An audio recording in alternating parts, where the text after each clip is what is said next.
लोकसभा चुनाव की तैयारियों को लेकर भाजपा की अहम बैठक। और आपको ये भी जानकारी दे दें कि गृह मंत्री अमित शाह पहुंच चुके हैं और कुछ ही देर में जब बैठक शुरू होगी तो आपको बता दें कि गृह मंत्री अमित शाह जीत का मंत्र देते हुए नजर आएंगे, क्योंकि महामंथन लोकसभा चुनाव की तैयारियों को लेकर जीत का मंत्र आज गृह मंत्री अमित शाह देंगे। और भारतीय जनता पार्टी के राष्ट्रीय अध्यक्ष जेपी नड्डा की अध्यक्षता में आज की बैठक, तमाम दिग्गज इस बैठक के अंदर मौजूद। और आपको बड़ा अपडेट दे दें कि 2 दिन तक की बैठक, कल बैठक का पहला दिन और आज इस बैठक का दूसरा दिन, तो चुनाव को लेकर तैयारियां और तैयारियों को लेकर ये बैठक, तो बड़ी जानकारी इस वक्त की, क्योंकि गृह मंत्री अमित शाह पहुंच चुके हैं दिल्ली से। आप तस्वीरें जरा आप देखिए और कुछ ही देर में जीत का मंत्र गृह मंत्री अमित शाह देंगे। भाजपा मुख्यालय में हाई लेवल मीटिंग का दूसरा दिन है आज और भाजपा अध्यक्ष जेपी नड्डा की अध्यक्षता में बैठक। तो आपको बता दें कि केंद्रीय गृह मंत्री अमित शाह जीत का मंत्र देंगे। और जानकारी एक बार ये भी दे देते हैं कि कौन कौन दिग्गज इस बैठक के अंदर: वसुंधरा राजे, अरुण सिंह, कैलाश विजयवर्गीय, अविनाश राय खन्ना, संबित पात्रा, सीपी जोशी, डॉक्टर अलका गुर्जर, विजय रहाटकर, डॉक्टर राजीव बिंदल, अमित मालवीय, प्रकाश जावड़ेकर सहित कई पदाधिकारी इस बैठक के अंदर शामिल। और फिलहाल बड़ा अपडेट ये कि गृह मंत्री अमित शाह पहुंच चुके हैं।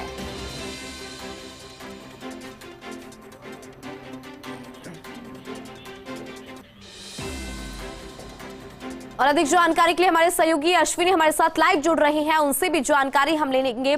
अश्विनी, देखिए 2 दिन तक की बैठक और आज इस बैठक का दूसरा दिन, गृह मंत्री अमित शाह पहुंच चुके हैं, जीत का मंत्र आज वो देंगे। जरा बैठक को लेकर आप जानकारी दर्शकों तक पहुंचाएं।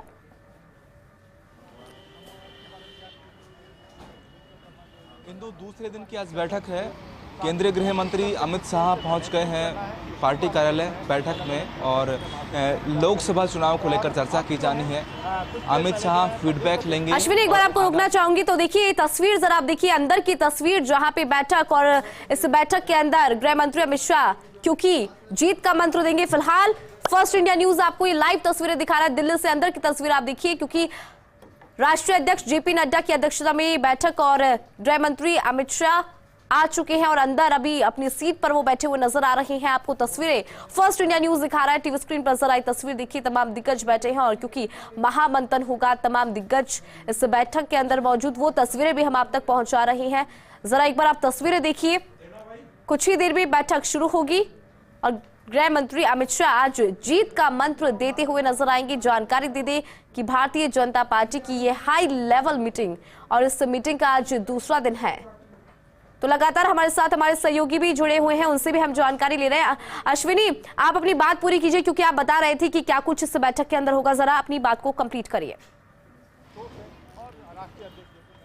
देखिए, तस्वीरों में आपने देख ही लिया कि अमित शाह बैठक में पहुंच गए हैं, जीत का मंत्र देंगे। आगामी लोकसभा चुनाव में कैसे भाजपा जीत दर्ज करे, कैसे पूर्ण बहुमत में फिर तीसरी बार केंद्र में सरकार आए, इसको लेकर बातचीत होगी। कुछ फीडबैक सुबह से लिया गया है, अलग अलग मोर्चों की ओर से फीडबैक दिया गया है।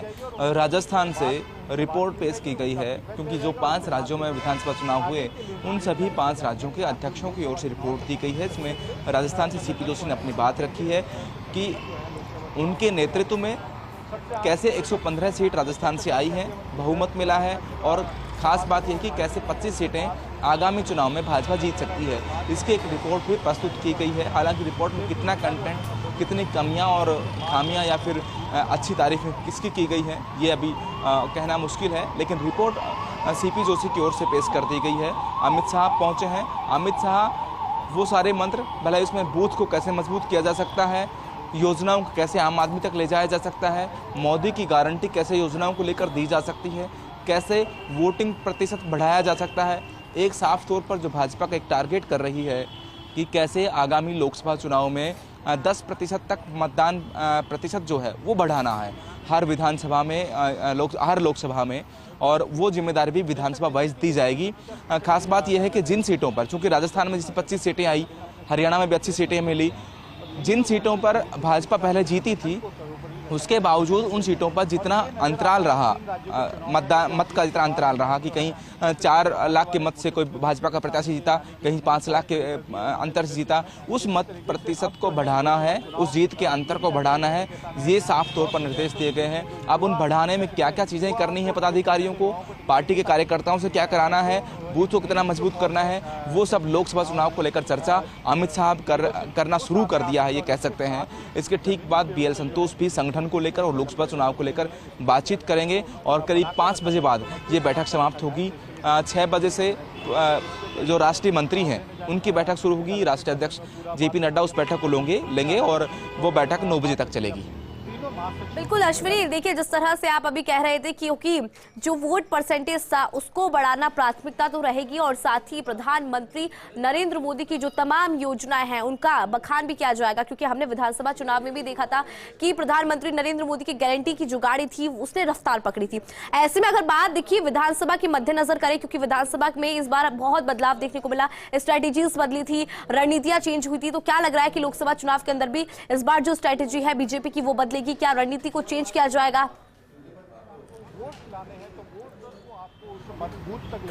देखिए इंदु, भाजपा चाहती है कि हमें 25 सीटें राजस्थान से जीतनी है। ऐसे बाकी राज्यों में भी उनके एक टारगेट है। जिन राज्यों में कुछ सीटों पर भाजपा अपने आप को कमजोर पाती है, सर्वेज में, भाजपा के इंटरनल रिपोर्ट्स में, भाजपा के दूसरे जो संगठन हैं उनकी रिपोर्ट्स आती है, उनमें जहां कमजोर पाती है वहां पर बड़े पदाधिकारियों को, केंद्रीय मंत्रियों को भाजपा सीधे तौर पर लगाएगी, उनको जिम्मेदारी देगी कि उस एक सीट को जीत कर लाना उसकी जिम्मेदारी है। उस सीट पर क्या किया जा सकता है, कैसे किया जाना चाहिए, टिकट कैसे दिया जाना है, ये सब जिम्मेदारी उस सीट पर लगाए गए उस नेता या पदाधिकारी या केंद्रीय मंत्री की होगी। ये एक स्ट्रेटजी भाजपा अपनाने जा रही है। साथ में जिन सीटों पर भाजपा जीतती रही है वहाँ वोट जो अंतर है वो कम नहीं होना चाहिए, इसकी भी जिम्मेदारी दी जा रही है। केंद्र सरकार जो योजनाएं चला रही है उन योजनाओं को आम मतदाता तक कैसे पहुंचाना है, आम मतदाता कैसे सीधे नरेंद्र मोदी से कनेक्ट कर सकता है, इसके लिए मोदी ऐप जो है वो डाउनलोड आम आदमी को कराया जाए। कैसे कराया जाए, कैसे ज़्यादा लोगों तक पहुंच जाए। खास तौर पर मैंने पहले भी कहा कि जो ऐप है उस ऐप में अलग अलग सवालों के जवाब देना और दूसरी जानकारियां हैं, उन जानकारियों के हिसाब से अंक मिलेंगे, नंबर मिलेंगे कह सकते हैं। अगर 100 से ज़्यादा नंबर होते हैं, इस तरह के कुछ टारगेट्स उसमें दिए गए हैं, तो प्रधानमंत्री से मिलने का मौका मिलेगा। तो इस तरह के अलग अलग छोटी छोटी चीज़ें की गई हैं। कल खुद प्रधानमंत्री ने अपने उद्बोधन में ये तय किया कि सोशल मीडिया पे हमें मजबूत रहना है, आक्रामक रहना है। आज अमित मालवीय का एक सेशन हुआ, उस सेशन में IT को कैसे मजबूत करना है, आम आदमी को कैसे जोड़ कर रखना है, बहुत तुरंत चीज़ें कैसे पहुंचाई जानी है, वो सब तय करना है। ऐप का भी ये असर होगा कि नरेंद्र मोदी ने दिल्ली में बैठकर कोई योजना लागू की, कोई घोषणा की, किसी बात पर अपनी बात कही, तो वो कैसे आम आदमी तक कुछ ही क्षणों बाद पहुंच जाए, ये एक कोशिश की गई है, एक तैयारी है। यहाँ जहाँ मीटिंग स्थल है, मीटिंग स्थल के बाहर प्रवेश द्वार पर भी अंदर नमो ऐप का पूरा एक होर्डिंग और वो सब लगाया गया है, ताकि जितने राष्ट्रीय पदाधिकारी यहाँ आ रहे हैं उनको भी इस बात के लिए जागरूक किया जा सके।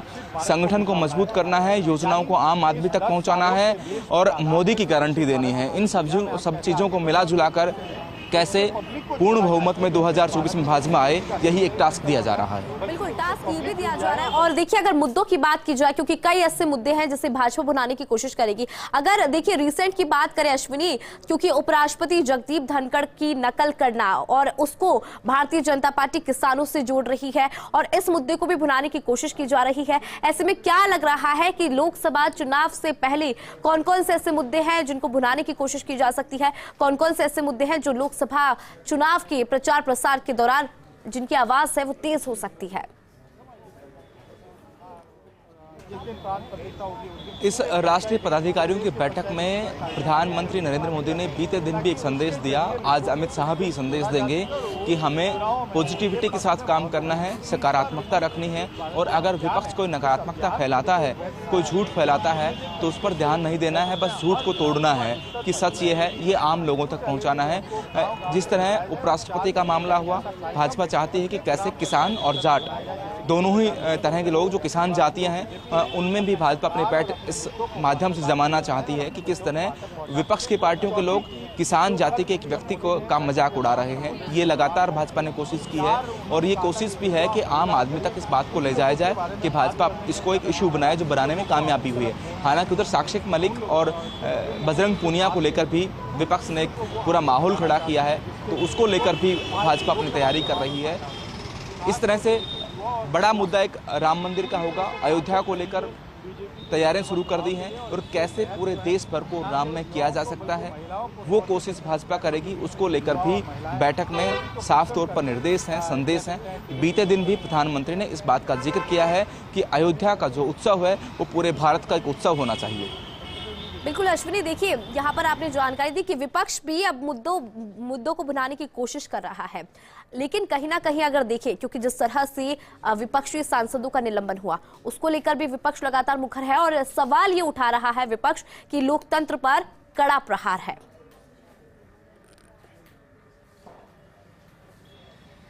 इंदु, अगर हम पिछले 1-2 साल पे पूरे पर नज़र डाल लें तो विपक्ष ने लगातार डेमोक्रेसी को लेकर सवाल उठाए हैं। लगातार ये कहा है कि भारत में डेमोक्रेसी संकट में है, नुकसान में है और भाजपा ऐसा सब कर रही है। भले ही राजस्थान में मुख्यमंत्री रहे अशोक गहलोत, वो लगातार ये कहते रहे, जब राहुल गांधी को, सोनिया गांधी को ईडी के समन मिले तो ये पूरी बात कहते रहे कि डेमोक्रेसी नहीं है, तानाशाही चल रही है। लेकिन उसके बाद जो 5 राज्यों में चुनाव हुए, उन 5 राज्यों में से 3 राज्यों में पूर्ण बहुमत, जो खासकर तौर पर हिंदी पट्टी के हैं, उत्तर भारत के राज्य हैं, साफ तौर पर भाजपा जीत कर आई। तो ये लगातार अब भी कांग्रेस की ओर से कहा गया। बीते दिन जंतर मंतर पर धरना दिया गया, खुद राहुल गांधी विपक्ष के दूसरी पार्टियों के नेता भी इसमें मौजूद थे।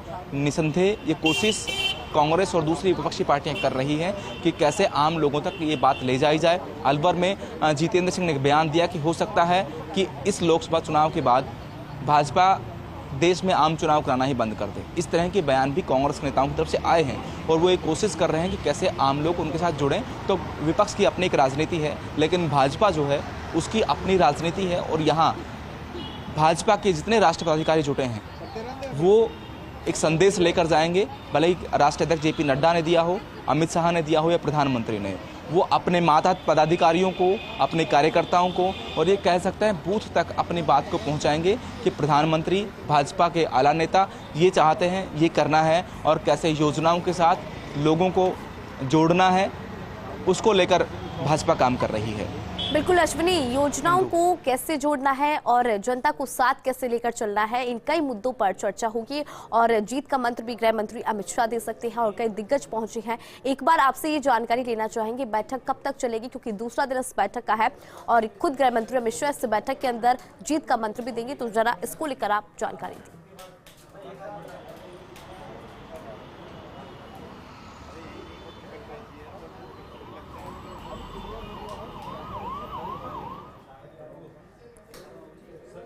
और देखिए लगातार अश्विनी से हम जानकारी भी ले रहे हैं, तस्वीरें भी हम आप तक पहुंचा रहे हैं। सीपी जोशी, देखिए आपको क्योंकि सीपी जोशी भी इस बैठक के अंदर, ऐसे में बड़ी जानकारी आपको दे दें कि हाई लेवल बैठक और बैठक के अंदर खुद गृह मंत्री अमित शाह जो हैं जीत का मंत्र देंगे और राजस्थान से प्रदेश अध्यक्ष सीपी जोशी ने दिल्ली का रुख किया है। दिल्ली में वो बैठक में शामिल और बड़ा अपडेट आपको इस वक्त का दे रहे हैं, क्योंकि गृह मंत्री अमित शाह कुछ ही देर में जीत का मंत्र देते हुए नजर आएंगे। लोकसभा चुनाव और चुनाव से पहले तैयारियों को लेकर ये बैठक, तो महामंथन आज इस हाई लेवल बैठक के अंदर, हाई लेवल बैठक का दूसरा दिन है। आपको हम लगातार जानकारी भी दे रहे हैं कि कौन कौन इस बैठक के अंदर शामिल है। जरा आप अपनी टीवी स्क्रीन पर तस्वीरें भी देखिए और हम आपको बता दें कि इस बैठक के अंदर तमाम दिग्गज, तमाम पदाधिकारी मौजूद हैं और खुद आज गृह मंत्री अमित शाह बैठक के माध्यम से पदाधिकारियों तक, दिग्गजों तक जीत का मंत्र पहुंचाएंगे और किस तरह से चुनावी मैदान में उतरना है उसको लेकर आज बातचीत की जाएगी।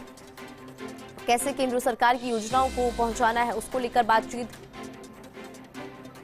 और जेपी नड्डा की अध्यक्षता में बैठक और दूसरा दिन है इस बैठक का। आपको जानकारी दे दें कि राजस्थान से प्रदेश अध्यक्ष सीपी जोशी इस बैठक के अंदर, वसुंधरा राजे, अरुण सिंह, कैलाश विजयवर्गीय, साथ ही सीपी जोशी, अलका गुर्जर, विजय राहटकर, डॉक्टर राजीव बिंदल, अमित मालवीय, तमाम दिग्गज इस बैठक के अंदर मौजूद, साथ ही पदाधिकारी इस बैठक के अंदर मौजूद हैं और गृह मंत्री अमित शाह कुछ ही देर में जीत का मंत्र पहुंचाएंगे। और एक मजबूत रणनीति के साथ कैसे लोकसभा चुनाव के अंदर उतरना है, क्या किसी रणनीति में बदलाव की जरूरत है, क्योंकि पिछले 2 लोकसभा चुनाव भारतीय जनता पार्टी ने जीते थे, जीत दर्ज की थी, बहुमत के साथ सरकार बनाई थी और तीसरा चुनाव जो है प्रधानमंत्री नरेंद्र मोदी के चेहरे के ऊपर भारतीय जनता पार्टी लड़ने जा रही है। तो क्या कोई बदलाव, कोई स्ट्रैटेजी में अगर बदलाव की जरूरत है तो उसको लेकर भी बातचीत और फीडबैक भी आपको बता दें कि लिया गया है 5 राज्यों में, क्योंकि विधानसभा चुनाव हुए और ऐसे में प्रदेशाध्यक्ष सीपी जोशी जो है राजस्थान का फीडबैक देंगे। तो बड़ी जानकारी आपको दे रहे हैं, क्योंकि 5 राज्यों में से 3 राज्यों के अंदर भारतीय जनता पार्टी ने जीत दर्ज की थी। तो ऐसे में उसको लेकर भी बातचीत, और कहां पर बीजेपी कमजोर है, कौन कौन सी ऐसी सीटें हैं जहां पर बीजेपी कमजोर है, उन सीट्स को कैसे मजबूती देनी है, वहां पर कैसे पकड़ बनानी है, तमाम ऐसे मुद्दे हैं जिन पर चर्चा। और लगातार हमारे साथ हमारे सहयोगी अश्विनी जुड़े हुए हैं। अश्विनी, देखिए, क्योंकि हम यहां पर दर्शकों तक वो जानकारी भी पहुंचा रहे हैं, क्योंकि बहुत सारी ऐसी सीट्स हैं जहां पर बीजेपी खुद को कमजोर मानती है। ऐसे में इस बैठक के माध्यम से उसको लेकर भी जानकारी ली जाएगी, और जानकारी इसको लेकर भी की जाएगी कि कैसे उन सीट्स पर मजबूती दी जाए और कैसे उन सीट्स पर जीत दर्ज की जाए लोकसभा चुनाव के मद्देनजर। देखिए, साफ तौर पर ये जो बैठक चल रही है, ये तो पैन इंडिया के लिए बैठक है कि कैसे पूरे देश भर में कौन से मुद्दे बनाने हैं, कौन सी तैयारियां करनी हैं, लोगों को जोड़ना कैसे है, उन तक योजनाओं का लाभ कैसे पहुंचाना है। लेकिन हाँ, ये भी है कि कुछ सीटों पर भाजपा कमज़ोर रहती है, या जिन सीटों पर भाजपा जीतती नहीं है, खासकर उन इलाकों में जो साउथ इंडिया के इलाके हैं, उनमें भाजपा के साथ ज़्यादा दिक्कत है। तो भाजपा वहाँ पर हर एक सीट पर एक पदाधिकारी को या एक नेता को जिम्मेदारी दे रही है या देने वाली है। उसकी उस नेता के पास जिम्मेदारी होगी कि उस एक सीट पर काम करे, उस सीट पर कैसे वो भाजपा को जीत दिला सकता है, कैसे वो सीट निकाली जा सकती है, उस पर काम करेगा। वो राष्ट्रीय पदाधिकारी हो सकते हैं, वो केंद्रीय मंत्री भी हो सकते हैं, उनको ये जिम्मेदारी दी जाएगी। तो एक कोशिश है भाजपा की कि उन सीटों पर जहाँ कमजोरी है वहाँ कैसे उनका और सीटें आ सकती हैं, और जिन सीटों पर वो जीत रहे हैं उन सीटों पर वोट का अंतर कैसे बढ़ सकता है। कि इतने अभी तक अगर 3 लाख से कोई सीट जीती है भाजपा पिछले चुनाव में 2019 में, तो इस बार 3 से ज़्यादा या 4 लाख या 5 लाख के वोट से वहाँ पर कैसे भाजपा जीत सकती है, इस पर भाजपा काम कर रही है। जी बिल्कुल अश्विनी, और देखिए यहाँ पर खुद गृह मंत्री अमित शाह जो है वो 5 राज्यों का जो फीडबैक है वो भी वो लेंगे, क्योंकि 5 राज्यों में जिस तरह से चुनाव हुए, चुनाव में से 3 राज्य में भारतीय जनता पार्टी ने सरकार बनाई। एक बार अश्विनी, इसको लेकर जानकारी आप जरा साझा करें कि बैठक कब तक चलेगी, क्या वक्त है बैठक का, कब तक ये बैठक चलेगी? आज ये जिम्मेदारी दी गई थी उन 5 राज्यों में जो हाल ही में विधानसभा चुनाव संपन्न हुए हैं, उन 5 राज्यों के प्रदेश अध्यक्ष बैठक में रिपोर्ट देने वाले थे कि वहाँ क्या हालात रहे, कितनी सीटें किस कारण से जीती, या जो सीटें हार गए वो क्यों हार गए, उसकी एक रिपोर्ट देने की जिम्मेदारी प्रदेश अध्यक्षों को दी गई थी। सभी प्रदेश अध्यक्षों ने अपनी रिपोर्ट दी है। राजस्थान से सीपी जोशी ने अपनी रिपोर्ट रखी है कि 115 सीटें कैसे जीती है, कहीं दूसरे का नुकसान हुआ तो आखिर कैसे नुकसान हुआ। साथ ही आगामी 25 जो आगामी चुनाव है उसमें 25 सीटें कैसे जीत सकते हैं, इसकी भी एक रिपोर्ट दी है। अब अमित शाह बैठक ले रहे हैं, वो लोकसभा चुनाव को कैसे लड़ना है ये राष्ट्रीय पदाधिकारियों को बता रहे हैं, कौन सी तैयारियां करनी है, कैसे कार्यकर्ता को जोड़ना है, मतदाता को जोड़ना है। ये बैठक अभी 5 बजे तक चलेगी, और 5 बजे के बाद जलपान होगा और बैठक खत्म होगी। उसके ठीक बाद राष्ट्रीय मंत्रियों की बैठक होगी जो राष्ट्रीय अध्यक्ष जेपी नड्डा लेंगे, और वो बैठक करीब 3 घंटे चलेगी, 9 बजे समाप्त होगी। तो एक है कि एक बड़ी बैठक जो भाजपा के लिए बहुत महत्वपूर्ण है, आगामी लोकसभा चुनाव के लिए बैठक है। और इस बैठक के बाद ये माने कि न केवल राष्ट्रीय पदाधिकारियों में बल्कि इनके मातहत पदाधिकारियों में, राज्यों के पदाधिकारियों में, कार्यकर्ताओं में एक नया उत्साह देखने को मिलेगा। बिल्कुल अश्विनी, बहुत बहुत शुक्रिया आपने जानकारी साझा की उसके लिए, क्योंकि बैठक के बाद उत्साह तो नजर आएगा ही, लेकिन तैयारियों को कैसे मजबूती दी जाए इसको लेकर बैठक, और साथ ही गृह मंत्री अमित शाह कुछ ही देर में जीत का मंत्र पदाधिकारियों को देंगे, दिग्गजों को देंगे। और